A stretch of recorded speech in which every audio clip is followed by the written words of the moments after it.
তো বলো বন্ধুরা, তোমরা সবাই কেমন আছো? আজকে চলে গিয়েছিলাম আমরা শোভানগর। আমাদের আজকে টুর্নামেন্টের ফার্স্ট খেলা ছিল। তো প্রথম ম্যাচ আমরা জিতে গিয়েছি, তো সেই জন্য রেস্ট নিচ্ছি সবাই।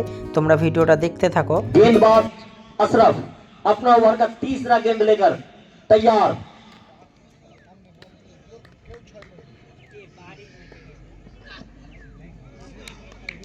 सामने जाकर खेलने की कोशिश, फिर से एक बार नाकामयाब रहे बल्लेबाज।